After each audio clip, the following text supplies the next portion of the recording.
En quoi les ancêtres en tant que guides spirituels peuvent-ils vous aider? Les ancêtres sont des entités spirituelles qui viennent de vos lignées familiales, aussi bien du côté du père que de la mère. Ce sont des membres de votre famille, d'anciennes générations que vous n'avez pas forcément connues et qui, après la mort, ont évolué sur votre plan pour devenir des guides. Leur objectif est de vous accompagner et de vous guider vers votre mission de vie.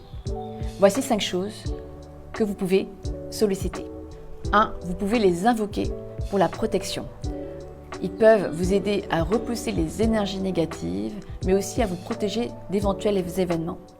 Vous pouvez également les solliciter pour la protection de la maison. 2. Ils peuvent vous transmettre la connaissance et leur sagesse. Ayant vécu sur Terre, leur fréquence est très proche de la nôtre. Donc, ils ont encore des souvenirs de leur vie et peuvent vous transmettre des éléments qui leur ont appartenu durant leur vie. Par exemple, si vous développez vos capacités psychiques et que l'un de vos ancêtres avait les mêmes potentiels que vous, il peut vous enseigner. 3. Ils vous aident à la guérison. Vous pouvez les solliciter pour qu'ils vous transmettent leurs connaissances, notamment sur les remèdes naturels, mais aussi de vous envoyer de l'énergie de guérison, mais également leur demander leur compréhension, ou plutôt leur connaissance sur les traumas liés au transgénérationnel et comment les guérir. 4. Vous pouvez leur demander des messages, des guidances pour vous aider au quotidien, et notamment sur les passages difficiles de votre vie. 5. Pour communiquer et entretenir une relation avec eux, vous pouvez faire des offrandes, des rituels, des cérémonies, des prières, etc. pour honorer leur mémoire, mais aussi pour leur demander de l'aide. Notez que les ancêtres sont très sollicités dans le cadre du chamanisme et notamment dans les cultures asiatiques. Leur objectif est également de préserver leur culture, leurs traditions, leur savoir, mais aussi de veiller sur les siens. Si en ce moment vous ressentez des blocages dans votre vie, n'hésitez pas à réserver votre guidance avec moi sur le lien ci-dessous. Invoquez vos ancêtres grâce aux offrandes. Pour honorer leur mémoire et communiquer avec eux, vous pouvez faire des offrandes. Voici comment faire. 1. Trouvez un endroit calme et paisible où vous pourrez disposer vos offrandes. Vous pouvez le faire à l'extérieur ou bien chez vous dans un espace dédié à cela, comme un hôtel. 2. Vous pouvez utiliser comme offrande de la nourriture, des boissons, des fleurs, des bougies, de l'encens, des objets symboliques qui représentent vos ancêtres ou bien vos traditions, etc. Si vous ne savez pas sur quoi ou sur quels sont les objets que vos ancêtres utilisaient, eh bien écoutez votre intuition. 3. Décorez ce lieu avec amour et bienveillance. Utilisez des fleurs, des plantes, des objets symboliques ou bien des photos de vos ancêtres, etc. Et vous pouvez également allumer une bougie et de l'encens. 4. Invoquez les esprits de vos ancêtres, soit par le biais de la prière, de la méditation, des rituels, des chants, etc. et demandez-leur de vous rejoindre. 5. Communiquez avec eux en transmettant vos offrandes. Vous pouvez également leur faire part de vos souhaits, de vos demandes, etc.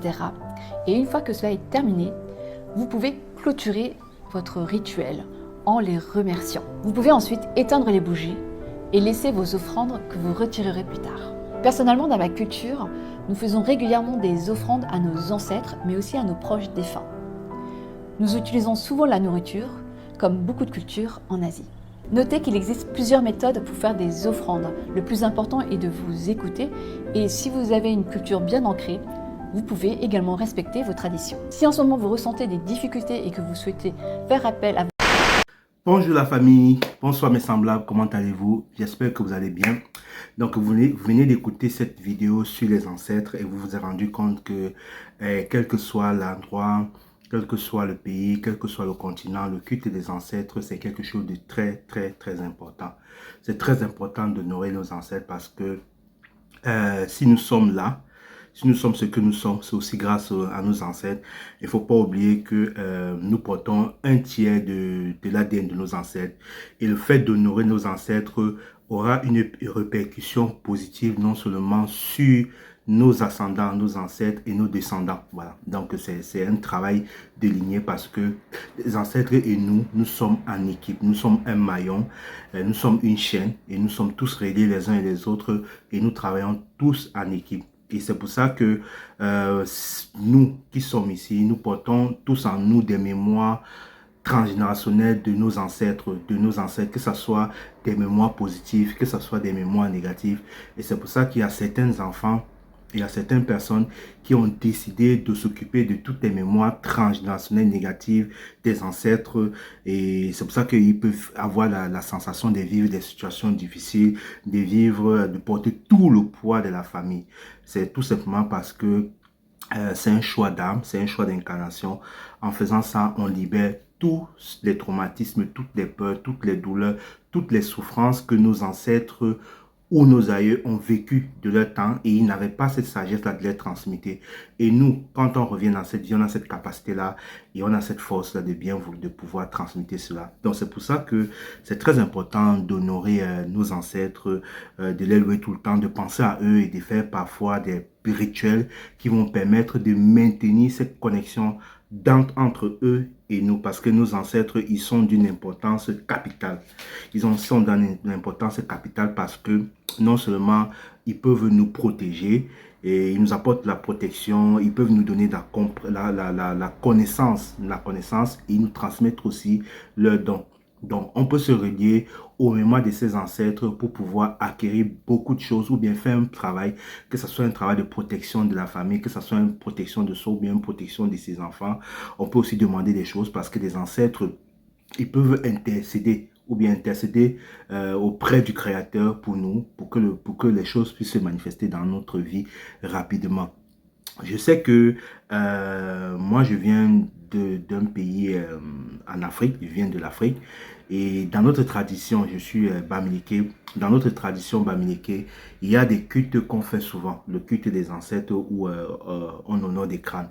Et parfois aussi, on peut nous dire, ou bien on peut aller voir un marabout, un sorcier, un marabout, un tradit praticien. Il va par exemple nous dire qu'il y a un de nos ancêtres qui nous réclame quelque chose au village, qu'il est fâché contre nous parce que on n'est pas venu rendre visite.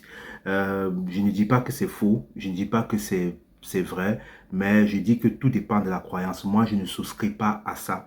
Moi, je pense que nos ancêtres de là-haut, ils ne peuvent pas nous faire du mal tout simplement parce que nous sommes sa progéniture.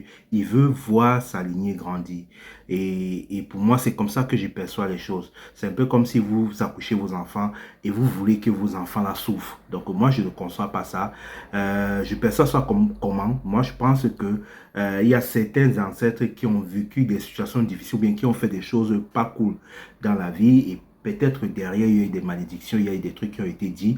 Et nous, ces malédictions-là freinent l'évolution de la famille. Si par exemple, dans une famille, il y a des femmes qui n'arrivent pas à accoucher. Voilà, comme j'ai travaillé avec une femme dernièrement, elle m'expliquait que dans leur famille, personne ne se marie. Et elle est la première qui allait au bout des fiançailles. Donc, ni ses cousins, ni ses cousines, non, ni les cousines, ni les nièces, ni les tantes, personne ne s'est jamais marié. Et généralement, quand c'est comme ça, c'est juste des mémoires transgénérationnelles qu'il faut libérer. Parfois, vous allez voir des gens, des praticiens, ils vont vous dire que oui, voilà, ça dépend. Je ne dis pas qu'ils font du mauvais travail, mais comme je l'ai dit tantôt, il faut prendre des choses avec la pincette et ressentir en soi. On va vous dire peut-être parce qu'il y a votre tante qui est fâchée contre tous ses enfants, une ancêtre qui est fâchée contre les enfants, c'est elle qui perpétue ça.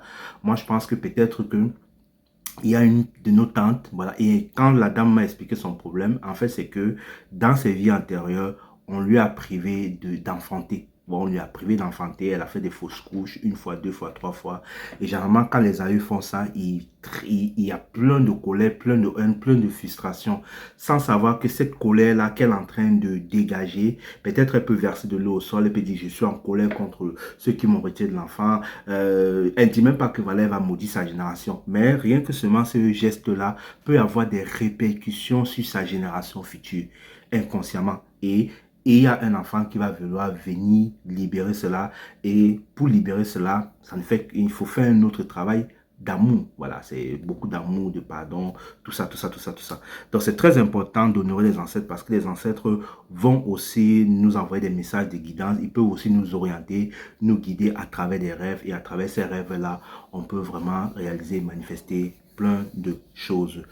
Donc, si vous sentez que vous êtes bloqué à ce niveau-là, moi, je réalise des soins énergétiques pour libérer les mémoires transgénérationnelles de la famille. Et avec ce soin-là, on comprend pourquoi il y a blocage à tel niveau. Et après, il y a certains nombres de travail que j'effectue avec vous pour que vous puissiez vraiment vous libérer ou bien couper tous ces mémoires, tous ces liens transgénérationnels négatifs et qui empêchent presque toute la famille d'avancer sur leur chemin. Donc, je vais vous montrer comment j'ai fait ma libation. Voilà, comment aussi je honore mes ancêtres. Je suis en appartement. C'est pas une excuse, voilà. Si on a un appartement, on peut toujours le faire. Je vis dans un appartement et je suis au 4e niveau, mais je le fais toujours, presque tout le temps. Donc, je vais vous montrer comment est-ce que je fais mon rituel. Et en fonction de votre intuition, vous pouvez suivre votre intuition, comme la dame l'a dit dans la vidéo, pour pouvoir aussi, à votre tour, honorer vos ancêtres afin de tisser le lien qui est entre vous et de grandir, faire en sorte que ce lien se perpétue jusqu'à votre 4e génération. Donc, on se retrouve tout à l'heure. Je vous montre comment je fais la libation ou bien comment est-ce que je honore mes ancêtres. Bon, j'espère que vous voyez bien ce que je vais faire. Il y a un peu du soleil, mais voilà, ça n'empêche pas qu'on travaille. Donc, comme je vous ai dit, chaque matin, j'essaie un peu d'honorer mes ancêtres. Et nous qui n'avons pas la possibilité de vivre dans des endroits où il y a de la forêt, il y a la verdure, on peut utiliser cette méthode-là pour pouvoir faire une offrande ou bien pour pouvoir honorer ses ancêtres. Dans le travail que moi je fais, c'est à la base à la fois un travail de libation. Et ce travail de libation me permet d'entrer en contact avec mes ancêtres. Donc qu'est-ce que j'ai fait? J'ai pris une assiette comme ça. Voilà, vous pouvez prendre une assiette comme ça. Et dans cette assiette, j'ai mis un peu de terre. J'ai mis de la terre. Et cette terre-là, j'ai mis des intentions dessus en disant que cette terre-là représente le lien qu'il y a entre mes ancêtres et moi. Comme je ne peux pas avoir la terre de mon village, je demande en sorte que la mémoire de mes ancêtres puisse vraiment s'ancrer dans cette terre-là. Et moi, qu'est-ce que je fais chaque matin? Je verse de l'eau en faisant la libation. Vous voyez, il y a de l'eau. Et à chaque fois, c'est pas parce qu'il y a de l'eau aujourd'hui, à chaque fois quand vous avez versé de l'eau, ça va toujours se sécher. Même en saison froide, même en saison sèche, cette eau-là se sèche toujours et toujours. Donc ne vous inquiétez pas par rapport à ça. Donc chaque matin, je fais une prière et puis je prends un verre d'eau. Et en faisant un verre d'eau, je demande la protection de mes ancêtres, je demande la connaissance entre eux, je demande qu'ils me guident tout au long de cette journée, qu'ils me protègent et qu'ils m'apportent toutes les énergies j'ai besoin pour que je puisse exprimer complètement l'amour, la joie, la paix et la justice, et pour que je puisse exprimer tout ce que je suis, et pour qu'ils puissent aussi m'accompagner dans tout le travail spirituel que je fais. Donc je fais comme ça, je verse et je parle. Vous pouvez parler en patois, en votre langue. Voilà, moi je parle en langue aussi. Bon, même comme je ne maîtrise pas bien ma langue maternelle, mais je le fais de temps en temps, et puis je les honore. Et après, il peut arriver que parfois, je peux décider à un moment donné de mettre du sel, parce que là, ça représente déjà mes ancêtres. Et je vous assure que ils sont toujours là avec vous. Donc, rien qu'en faisant ça, vous établissez la connexion avec eux, sans toutefois oublier que ce à quoi vous mettez votre attention devient réel et devient vrai. Donc, il peut arriver que des moments, je les verse un peu de l'huile, voilà, parce qu'il faut savoir que, comme on l'a dit dans la vidéo, il faut donner à vos ancêtres ce qu'ils aimaient beaucoup. Moi, je sais qu'à l'époque, nos ancêtres, ils aimaient beaucoup de l'huile. Donc, il peut arriver qu'il y a des jours où je verse de l'huile à l'intérieur. Et je peux aussi mettre du sel. Je peux aussi verser du sel à l'intérieur. Et par moment aussi, il peut arriver que je verse du miel, du sucre. Donc, ça dépend. Ça dépend de mon inspiration. Donc, voilà, ça va pas tenir, donc voilà, c'est comme ça que je rends grâce, j'honore mes ancêtres et j'établis la connexion avec mes ancêtres. Donc n'hésitez pas de faire aussi quelque chose comme ça. Ne vous dites pas parce que vous êtes en appartement, vous êtes limité. Dans cette calebasse là ou bien cette assiette là, vous pouvez déposer ça quelque part où vous voulez et vous allez vous rendre compte que cette eau là se sèche beaucoup. Et moi, quand je vais faire un travail, il peut aussi arriver que avec cette terre là, je la prenne et puis je fais un bain, je mets dans mon bain, je me lave avec quand je veux me purifier. Tout simplement parce que cette eau-là, cette terre-là comprend la mémoire, le pouvoir, le don, la connaissance de mes ancêtres parce que je l'ai chargé. Voilà. Donc, je vous remercie de m'avoir écouté. Et puis, si vous avez des questions, n'hésitez pas. N'oubliez pas l'unité de la clé, nous sommes tous un.